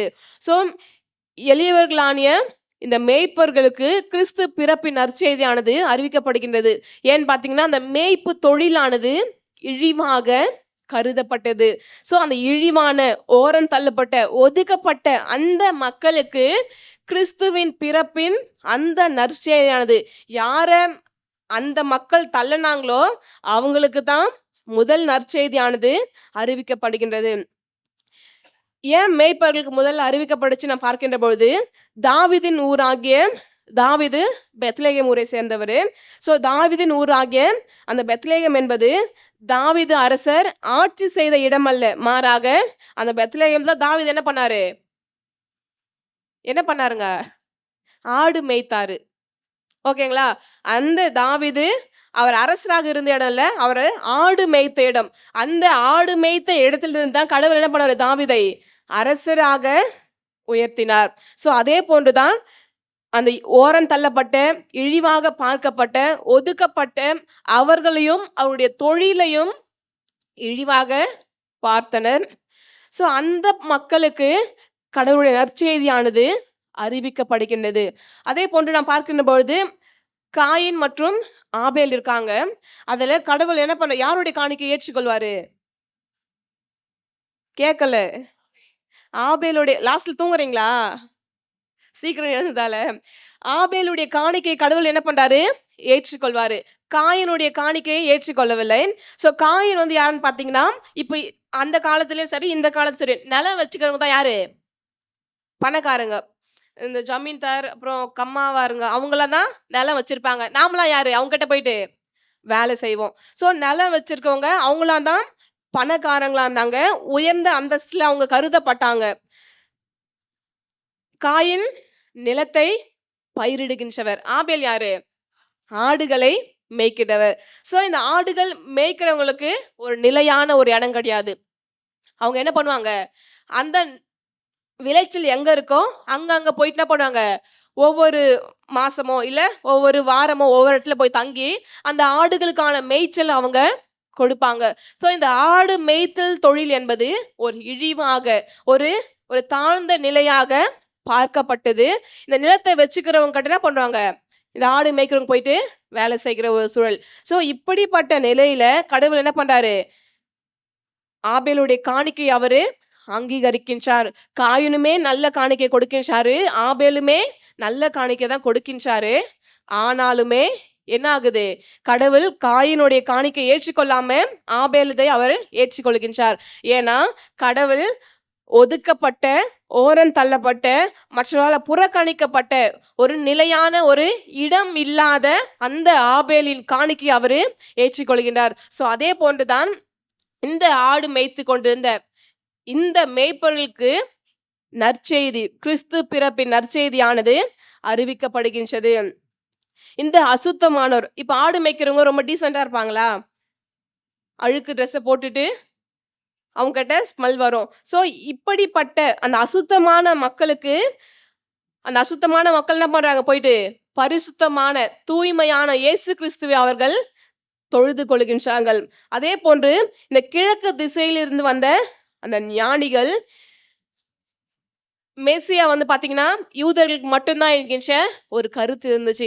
ஆனால் இந்த ஞானிகள் என்ன பண்றாங்க, கிழக்கு திசையிலிருந்து, வெவ்வேறு திசையிலிருந்து வராங்க. ஸோ கிறிஸ்துவின் பிறப்பு இந்த நற்செய்தியானது வெறும் யூதர்கள் மட்டும் கிடையாது, இந்த உலகத்தில் இருக்கின்ற அனைவருக்குமே கிறிஸ்துவின் பிறப்பு பொதுவானது. எல்லா மக்களுக்கும் மிகுந்த சந்தோஷத்தை உண்டாக்கின்ற நற்செய்தி. அதாவது இறை தூதர்கள் சொல்லல, யூதர்கள் மட்டும் நற்செய்தின்னு சொல்லல, எல்லா மக்களுக்கும் மிகுந்த சந்தோஷத்தை கொடுக்கின்ற நற்செய்தி என்று இறை தூதர்கள் அறிவித்தாங்க. ஸோ இந்த கிறிஸ்துவின் பிறப்பு என்பது ஓரம் தள்ளப்பட்ட, ஒதுக்கப்பட்ட, புறக்கணிக்கப்பட்ட மக்களுக்கு மட்டுமல்லாமல் இந்த உலகத்தில் இருக்கின்ற எல்லா மக்களுக்குமே கிறிஸ்துவின் பிறப்பானது பொது. அது மட்டுமல்லாமல் கிறிஸ்து இந்த உலகத்தில் பிறந்து அவர் சிலுவையை ஏற்றது வெறும் கிறிஸ்தவர்களுக்காக மட்டுமல்ல, இந்த உலகத்தில் இருக்கின்ற ஒவ்வொரு மக்களுக்காகவும், ஏழையோ பணக்காரோ படிச்சவனோ படிக்காதவனோ, நீ நல்ல பதவியில் இருக்கியோ இல்ல பதவியில் இல்லோ அதெல்லாம் மேட்ரு கிடையாது. கடவுள் எல்லாருக்காகவும் தான் இந்த உலகத்தில் வந்தார் என்பது வெளிப்படுத்தப்படுகின்றது. இந்த ஞானிகள் என்ன பண்றாங்க, கிழக்கு தேசத்திலிருந்து அந்த நட்சத்திரத்தை கண்டு என்ன பண்றாங்க, வந்து ஏறேது அரசனிடத்துல கேட்குறாங்க, யூதருக்கு ராஜாவாக பிறந்திருக்கிறவர் எங்கே என்ற கேள்வியை கேட்குறாங்க. அந்த தேசத்துல அங்க இருக்கின்ற மக்களுக்கு என்ன பண்ணல, அந்த கருத்து தெரியல. கிறிஸ்து பிறந்திருக்காரு, யூதருக்கு அரசர் பிறந்திருக்கிறார் என்ற அந்த செய்தியானது அந்த மக்களுக்கு தெரியவே இல்லை. ஆனால் எங்கோ இருந்து என்ன பண்றாங்க, ஞானிகள் அந்த நட்சத்திரத்தை கண்டு அவர்கள் வந்து இயேசு கிறிஸ்துவை அவர்கள் தொழுது கொள்கின்றார்கள். நாமும் கூட என்ன பண்ணுவோம் பார்த்தீங்கன்னா, அநேக நேரத்துல இயேசு கிறிஸ்து நமக்கு அருகிலேயே இருப்பாரு, இயேசு கிறிஸ்து நம்முடைய திருச்சபையில் இருப்பாரு. ஆனாலும் நம்ம வெளியில எப்படி இருக்குமோ, வெளியில நம்ம எப்படி அந்த ஒரு தவறான மனநிலை, ஒரு பொறாமை அல்லது ஒரு கோபம், அந்த மனநிலையோட நம்ம இருக்குமோ, அதே போலதான் நம்ம உள்ள வந்து என்ன பண்ணுவோம், அதே மனநிலையோட அமர்ந்து கொண்டு நாம் கடவுளை வழிபடுவோம். அதே போச்சு கடவுள் என்ன பண்ணுவோம், நம்ம பக்கத்திலேயே இருப்பாரு. ஆனால் அது நம்ம என்ன பண்ண மாட்டோம், தெரிந்து கொள்ள மாட்டோம். ஸோ நமக்கு அருகில் இருக்கின்ற கடவுளை விட்டுட்டு கடவுள் எங்க இருக்கின்றாரு என்ற ஒரு கேள்வியை நாம எழுப்புவோம். ஸோ நம்முடைய வாழ்விலும் கூட நம்முடைய பாவங்கள் எல்லாவற்றையும் நாம் அறிக்கை செய்து நாம் விட்டு இருக்கின்ற பொழுது, நாம் கடவுளுக்கு பிரியமான நடக்கின்ற பொழுது, கடவுள் நம்முடைய வாழ்விலையும் நம்முடைய வாழ்வில் இருக்கின்ற எல்லா விதமான இருளையும் அகற்றி ஒளியை வீச செய்கின்றாங்க இருக்கின்றார். ஸோ இம்மானுவேலராம் கடவுள் எப்பொழுதும் நம்மோடு கூட இருந்து, நான் இதை ஆல்ரெடி சொல்லியிருக்கேன், இந்த கடவுள் என்பவர் எங்கோ இருப்பவர் அல்ல, கடவுள் என்பவர் இம்மானுவேலராக நம்மோடு கூட நம்முடைய துன்ப நேரத்திலும் நம்முடைய கவலை, கஷ்டம், கண்ணீர், வியாதி, வருத்தம் போன்ற எல்லாவித சூழலிலுமே கடவுள் நம்மோடு கூட இருப்பார் என்பதை நாம் உணர்ந்து கொள்ள வேண்டும். அதே போன்று கிறிஸ்து பிறப்பு திருநாள் இன்றைய நாள் நமக்கு கற்றுக் கொடுக்கிற செய்தி என்னன்னு பார்க்கின்ற பொழுது, நம்முடைய வாழ்வும் இருளில் இருந்தால், நாம் கடவுளிடத்தில் நாம் மன்றாடுகின்ற பொழுது, கடவுளை நோக்கி நாம் வேண்டிக் கொள்ளுகின்ற பொழுது, இருள் இருக்கின்ற நம்முடைய வாழ்விற்கு கடவுள் பெரிய ஒளியாக வந்து நம்முடைய வாழ்விலும் அநேக அற்புதங்களை அவரு காண செய்வார். கடவுள் தாமே திருவசனங்களை ஆசீர்வதிப்பார். ஜெபம் செய்வோம். எங்கள் அன்பின் ஆண்டவரே, உம்மை துதிக்கின்றோம், உம்மை ஸ்தோத்திரிக்கின்றோம் சுவாமி. எங்கள் வாழ்வில் இருக்கின்ற எல்லா விதமான இருளான காரியங்கள், பாவங்கள், அசுத்தங்கள், கோபங்கள், பொறாமைகள், ஆண்டவரே மற்றவர்கள் மீது உள்ள வெறுப்பு எல்லாவற்றையும் சுவாமி எங்களை விட்டு அகற்றும்படியாக ஜெபிக்கிறோம். ஆண்டவரே, இந்த கிறிஸ்துவின் பிறப்பு என்பது வெறும் கொண்டாட்டத்தின் நிகழ்வு மட்டுமல்ல. ஆண்டவரே, கிறிஸ்துவின் பிறப்பு, அந்த கிறிஸ்துவின் பிறப்பை, அந்த நற்செய்தியை நாங்கள் எங்கள் உள்ளங்களில் பெற்றுக்கொண்டு ஆண்டவரே ஒவ்வொரு நாளும் கிறிஸ்து பிறப்பு திருநாளை நாங்கள் அனுசரிக்க உதவி செய்யுங்க. எல்லாவற்றையும் இறைமகன் இயேசு கிறிஸ்து வழியாக வேண்டுகிறோம் எங்கள் அன்பின் நல்ல ஆண்டவரே, ஆமேன். உங்கள் அனைவருக்கும் இனிய கிறிஸ்து பிறப்பு திருநாள் வாழ்த்துக்களை தெரிவித்துக் கொள்கிறேன். கடவுள் உங்களை ஆசீர்வதிப்பாராக. அனைவரும் எழுந்து நின்று நம்முடைய பற்றுறுதியை அறிக்கை செய்யும் வண்ணமாக நிசைய பற்றுறுதியை நாம் அறிக்கை செய்வோம்.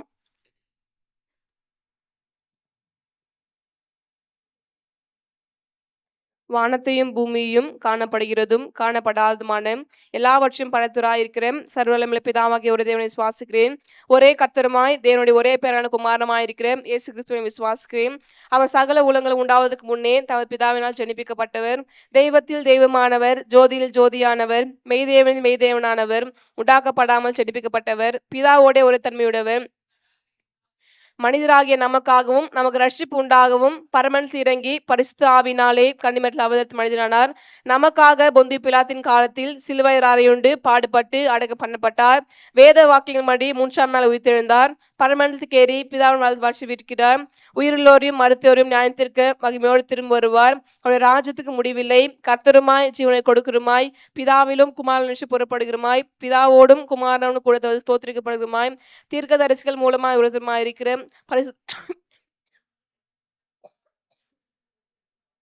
பாவ மன்னிப்பு நியமிக்கப்பட்ட உரை ஞானத்தாண்டி கேட்கிறேன். மரித்தோர் உயிர்த்தெழுதலும் மறுமைக்குரிய ஜீவனும் உண்டாகும் என்று காத்திருக்கிறேன். ஆமேன். திருச்சபையார் அமர்வோம். சபைக்கான அறிவிப்புகள் வாசிக்கப்படும். கிறிஸ்து வழிகாட்டும் நம்பிக்கையின் ஒளி. கிறிஸ்து பிறப்பின் ஆராதனையில் கலந்து கொண்டுள்ள இறைமக்கள் அனைவருக்கும் இனிய கிறிஸ்து பிறப்பின் நல்வாழ்த்துக்களை தெரிவித்துக் கொள்கிறோம். இந்நாளின் ஆராதனையை தலைமையேற்று நடத்தி கொண்டிருக்கிற நமது குருசேகர ஆயர் இன்று இறை செய்தினை பகிர்ந்து கொண்ட அவர்களுக்கு திருச்சபையின் சார்பில் நன்றினையும் கிறிஸ்மஸ் நல்வாழ்த்துக்களையும் தெரிவித்துக் கொள்கிறோம். இன்று காலை 10:30 மணி அளவில் 2ஆம் ஆராதனை நடைபெறும்.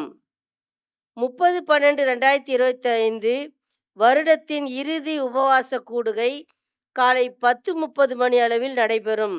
அன்று இறைச்செய்தினை அளிப்பவர் Thiru Y Inbaselvan, HMCSI Goodlet higher secondary school, Sholinghur. எனவே திருச்சபையார் அனைவரும் அதில் கலந்து கொள்ளும்படி அழைக்கப்படுகிறீர்கள்.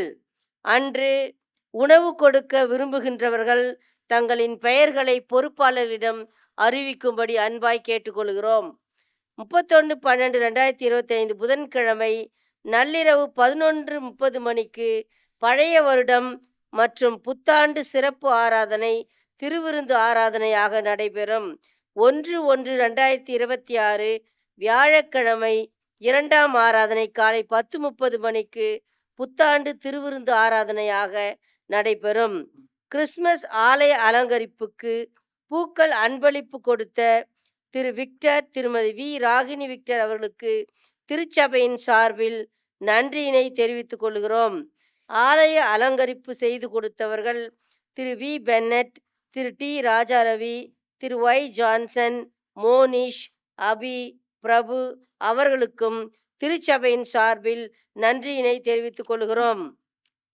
ஆலயத்தின் குடில் அமைத்து கொடுத்த திருச்சபையின் வாலிப பிள்ளைகள் A Lawrence, J Antony, S Gautham, Gautham Kuttiyan, Prithivmani, Keerthimani, G Vichu இவர்கள் அனைவருக்கும் திருச்சபையின் சார்பில் நன்றியினை தெரிவித்துக் கொள்கிறோம். கிறிஸ்மஸ் கீத பவனி முதல் நாள் டார்ச் லைட் கொடுத்த திரு ஆமோஸ் கதிரேசன் அவர்களுக்கும் திருச்சபையின் சார்பில் நன்றியினை தெரிவித்துக் கொள்கின்றோம். கிறிஸ்மஸ் கீத பவனி பொறுப்பாளர்கள் மற்றும் குழுவினர்களுக்கு திருச்சபையின் சார்பில் நன்றியினை தெரிவித்துக் கொள்கிறோம். கிறிஸ்மஸ் வெகுமதி, ஞாயிறு வெகுமதி பொருட்கள் கொடுத்த திருச்சபை குடும்பங்களுக்கு திருச்சபையின் சார்பில் நன்றியினை தெரிவித்துக் கொள்கிறோம்.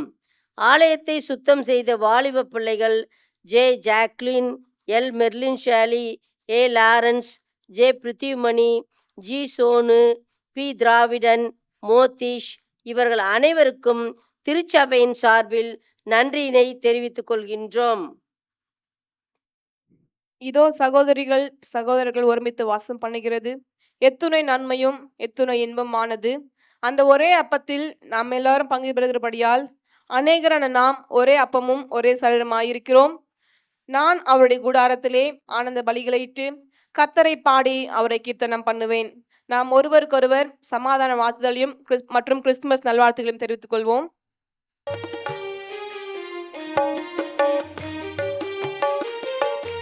வெத்தலையில் ஓரோரும் சத்திரத்தை நாடி, வெத்தலையில் ஓரோரும் சத்திரத்தை நாடி, கர்த்தரேசு பாலனுக்கு துத்தியங்கள் பாடி, கர்த்தரேசு பாலனுக்கு துத்தியங்கள் பாடி, பக்தியுடன் நிற்கிறவாடி, பக்தியுடன்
தரித்துக் கொள்ளவும் சிலுவையில் மரித்து எங்களை மீட்டுக் கொள்ளவும் அவரை தந்தருளீரே.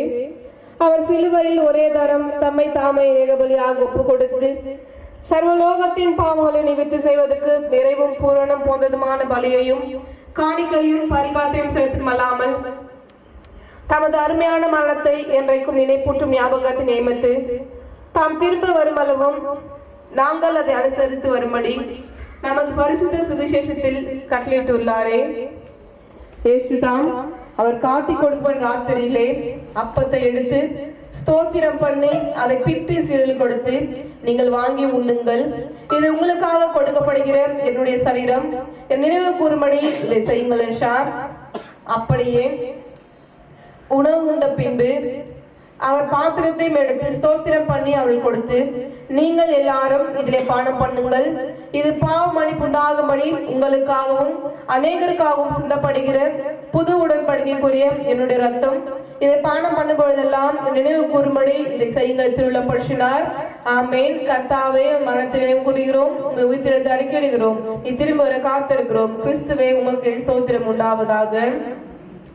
ஆதலால் பிதாவே, உமது குமாரனாகிய எங்கள் ஆண்டவரின் அருமையான பாடுகளையும் மரணத்தையும் மகிமையான உயிர்த்தெழுதலையும் பரமேறு நினைவு கூர்ந்து உமது அடியாளர்கள் நாங்கள் அவருடைய கட்டளையின்படியே அவர் திரும்ப வருமளவும் அவர் நினைவு கூர்ந்து இதை செய்கிறோம். அவரில் நீர் எங்களுக்காக நிறைவேற்றின பூரண மீட்புக்காக உமக்கு நன்றி செலுத்துகிறோம். கர்த்தாவே, எங்கள் தேவனே, துதிக்கிறோம், புகழுகிறோம், மகிமைப்படுத்துகிறோம். இரக்கமுள்ள பிதாவே, எங்களுக்கென்று ஆசீர்வதிக்கப்பட்ட அப்பம் கிறிஸ்துவ சரீரத்தின் ஐக்கியமாயும் எங்களுக்கென்று ஆசீர்வதிக்கப்பட்ட பாத்திரம் கிறிஸ்துவ ரத்தத்தின் ஐக்கியமாய் இருக்கும்படி எங்களையும் நீரே தந்த அப்பத்தையும் திராட்சை ரசத்தையும் ஒரு பரிசுத்த ஆவியால் பரிசுப்படுத்த வேண்டும் என்று மிகுந்த தாழ்மையோடு பிரார்த்திக்கிறோம். நாங்கள் எல்லாரும் எங்கள் ஆண்டவர் கிறிஸ்துவில் கூட்டி இணைக்கப்பட்டவர்களாகி விசுவாசத்தில் ஒருமைப்படவும் தலையாகி அவருக்குள் எல்லாவற்றையும் வளரும் கிருபை செய்யும்.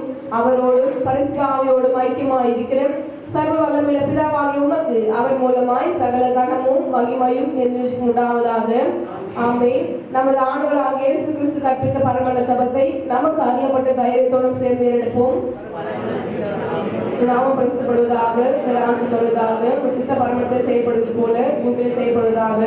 அன்றத்தில் எங்கள் அப்பத்தை எங்களுக்கு தாரும், எங்கள் விரோதமாய் குற்றம் செய்ய நாங்கள் மனிதர் போல எங்கள் குற்றங்களை பண்ணியும் சோற்றில் பேசி பண்ணாமல் தீமை எடுத்துக்கொள்ளும். ராஜ்யமும் வல்லமையும் மகிமையும் உடையவர்களே. ஆமென்.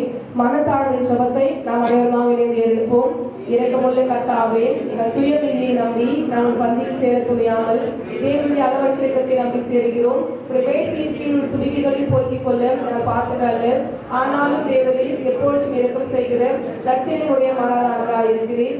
ஆகையால் திருவிழா கர்த்தாவே, குமாரனாகிய இயேசு கிறிஸ்துவின் சரீரத்தாலும் ரத்தத்தாலும் எங்கள் பாவமுள்ள சரீரமும் ஆத்மாவும் சுத்தமாகி எப்பொழுதும் நாங்கள் அவருக்குள்ளும் அவர் எங்களுக்குள்ளும் ஆத்மாவை பேசுமாய் அவரை சரீரத்தை புசித்து அவர் ரத்தத்தை பானம் பண்ண எங்கள் கிருபை சென்றலும். ஆமென்.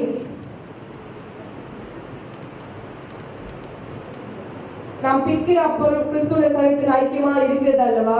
உலகத்தின் பாவத்தை சுமந்துகிறே ஆட்டுக்குட்டியும் உலகத்தின் பாவத்தை சுமந்துகிறே ஆட்டுக்குட்டியும் உலகத்தின் பாவத்தை சுமந்துகிறே ஆட்டுக்குட்டியே சமாதானத்தை காரும். வாருங்கள், கடவுளை பற்றி ஆயத்தமாயிருக்கின்றது, வந்து கடவுள் நல்லவர் என்பதை ருசித்து பாருங்கள்.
மக்களுக்கும் மிகுந்த சந்தோஷத்தை கொடுக்கின்ற நற்செய்தி. ஆண்டவரே, அந்த நற்செய்தியை இந்த வழிபாட்டில் கலந்து கொண்டுள்ள அத்துணை பேரும் இந்த மகிழ்ச்சியை பெற்றுக்கொள்ள உதவி செய்ய ஜெபிக்கிறோம் சுவாமி. அந்த கிறிஸ்துவின் பிறப்பின் நிமித்தமாக இருளில் இந்த மக்களுடைய வாழ்வானது வெளிச்சத்திற்கு மாற்றப்பட்டது. காரில் நடந்த மக்கள் பேரொழியை கண்டார்கள். அதே போன்று சுவாமி, திருச்சபை மக்களுடைய ஒவ்வொரு வாழ்வில் இருக்கின்ற எல்லா விதமான இருளான காரியங்கள், அசுத்தங்கள், பாவங்கள், கோபங்கள், பொறாமைகள், வைராக்கியங்கள் போன்ற எல்லா விதமான காரியங்களையும் ஆண்டவரே அகற்றும்படியாக மன்றாடுகிறோம் சுவாமி. இலவசமாக நாங்கள் பெற்றுக்கொண்டோம். ஆண்டவரே, நாங்கள் உங்களுக்கு இலவசமாக பெற்றுக்கொண்ட அந்த அன்பை நாங்கள் மற்றவர்களுக்கு இலவசமாக கொடுக்க நீங்க உதவி செய்யுங்க. ஆண்டவரே, சமாதானத்தின் அரசராக பிறந்த இயேசு கிறிஸ்து வழிபாட்டில் கலந்து கொண்டுள்ள ஒவ்வொருவருக்கும் வேண்டிய சமாதானத்தினால் நிறைவாய் நிரப்பும்படியாக ஜெபிக்கிறோம் சுவாமி.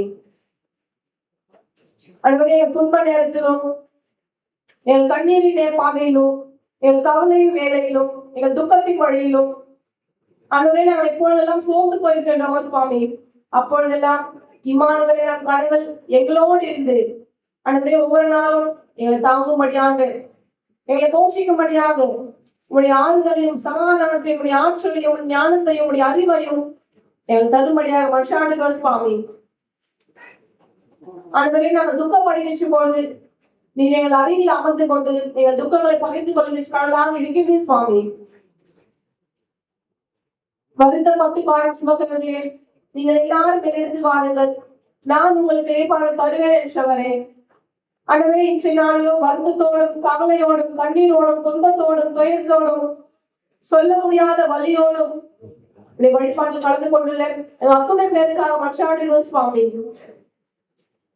மெய்யான வழியாக இயேசு கிறிஸ்து ஆண்டவரே, என்னுடைய வாழ்வில் இருக்கின்ற எல்லா விதமான நிலையும் அகற்றிவிட்டு எங்கள் வாழ்வில் அவர் ஒளி வீசும்படியாக அவர் பிள்ளைகளாக நாங்களும் அந்த ஒளியை வாங்கி மற்றும் பிரகாசிக்க உதவி செய்க. ஆண்டவரே, ஒளியை போன்ற இருந்து பிரகாசிக்க, ஒளியை போன்ற மற்றும் வழிகாட்ட, அந்த ஒளியை போன்று சுவாமி நாங்கள் மற்றவர்கள் பயன்பட உதவி செய்க.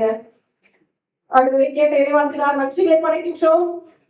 ஒளியின் அரசராக இயேசு கிறிஸ்து எங்களுடைய வாழ்வில் இருக்கின்ற எல்லா விதமான இருளான காரியம் எல்லாவற்றும் அகற்றிவிட்டு ஒளியாகி உங்களை தரித்துக் கொள்ள உதவி செய்யுங்க. ஆண்டவரே, உட்கொண்ட உங்கள் குமாரனாக இயேசு கிறிஸ்துவின் உடல் ரத்தமாகிய சாக்கிரமத்திற்காக நன்றிகளை படைக்கின்றோம். என்ன நோக்கத்திற்காக அவர் சிலுவையில் அறையப்பட்டார், அவர் என்ன நோக்கத்திற்காக இந்த லோகத்தில் வந்தார் என்பதை உணர்ந்து கொண்டு ஆண்டவரே, எப்பொழுதெல்லாம் இந்த திருவிழா உட்கொள்கின்றோம் சுவாமி, அப்பொழுதெல்லாம் எங்களுடைய வாழ்க்கையானது மாற்றப்படவும் நாங்கள் கிறிஸ்துவின் அன்பை நாம் நினைவு கூறும் உதவி செய்ய செபிக்கிறோம் சுவாமி. ஆண்டவரே, படைக்கப்பட்ட காணிக்கையாக செபிக்கிறோம். அந்த காணிக்கை நீர் ஆசீர்வாதம் ஏற்றுக்கொள்ள வகைகளை சுவாமி. ஆண்டவரே, உங்கள் கரத்திலே வாங்கி உமக்கே கொடுத்துள்ளோம். அநேக விதமான நல் காரியங்களுக்கு பயன்பட செபிக்கிறோம் சுவாமி. கண்டிப்பான நன்மை தருவேன், அதை இன்றைக்கே தருவேன் என்று சொல்லுவேன். காணிக்கை படைத்த ஒவ்வொருவருக்கும் சுவாமி வேண்டிய நிறைவான ஆசீர்வாதம் நிரப்பப்படாக செபிக்கிறோம். அன்பை வழிபாட்டில் கலந்து கொண்டுள்ள அத்துணை பேருக்காக நிச்சயமாக மன்றாடுகிறோம். உடைய பாதுகாப்பும், பராமரிப்பும், இரக்கமும், அன்பும், தயவும் இந்த வழிபாட்டில் கலந்து கொண்டு அந்த உண்மை உண்மையாக வழிபட்ட ஆமையோடு தொழுது கொண்டுள்ள அத்துணை பேர்கள் கூட செபிக்கிறோம் சுவாமி. குறிப்பாக கடந்த 28ஆம் தேதியில் நடைபெற்ற கீதவாணிக்காக நன்றி செலுத்துகிறோம். அந்தவரையே அந்த கீதவாணி குழுவின் தலைவர்களுக்காக, அதை பொறுப்பேற்ற ஒவ்வொருவருக்காக, அதை கலந்து கொண்டுள்ள சிலர் முதல் பெரிய அனைவருக்காக நன்றி செலுத்துகிறோம் சுவாமி. பாடலின் வழியாகவும், இறை வார்த்தையின் வழியாகவும், இறை வேலையின் வழியாகவும் கிறிஸ்து பிறப்பின் நற்செய்தியை எங்கள் திருச்சபையில் ஒவ்வொரு குடும்பங்களும் மட்டுமல்லாமல் இந்த கிராமத்துக்கு படைசாட்டினார்கள். அதற்காக நன்றிகளை படைக்கும் சுவாமி. அவர்களுடைய சுத்தத்தையும் பலத்தையும் ஆரோக்கியம் தருபடியாக ஜெபிக்கிறோம் சுவாமி. அந்த ஆலயத்தை சுத்தப்படுத்தின அனைவருக்காக நன்றி செலுத்துகிறோம். அவர்களை குடியை செய்த பிள்ளைகள் அனைவருக்காக வெற்றிகளை படைக்கிறோம் சுவாமி. நீர் அவர் கொடுத்த பல தாழ்ந்துக்காக வெற்றிகளை படைக்கின்றோம். அன்றைய வாழ்வு காலங்களில் தங்களை தூய்மையாக பாதுகாத்துக் கொள்ள உதவி செய்ய அவர் பெற்றோர்களுக்காக ஜபிக்கிறோம். அந்த பிள்ளைகளை எழுதி பயன்படுத்தும் ஜபிக்கிறோம் சுவாமி. எங்கள் குருசேரின் தலைவருக்காகவும் சேவருக்காக பொருளருக்காக சேவர்கள் உள்ளிட்ட அனைவருக்காகவும் கிராம சபைகள் ஊழியர்கள் இறை மக்கள் குறிப்பாக திருச்சபையின் ஆணை பணியாளர் இசைக்குழுவினர் அனைவருக்காக சொல்லிக்கோ சுவாமி. நாங்கள் அனைவரும் இணைந்து ஒரு குடும்பமாக எந்தவித கருத்து வேறுபாடும் எந்தவித வேற்றுமை உணர்வும் எந்தவித வெறுப்பும் காழ்ப்புணர்ச்சியும் எதுவும் இல்லாமல் ஒருவரை நேசித்து ஒருவருக்கு விட்டு கொடுத்து அன்போடு எங்கள் திருச்சபை பணியில் ஈடுபடுவது செய்ய எல்லாவற்றையும் கொண்டு பாதுகாத்துக் கொள்ளுங்கள்.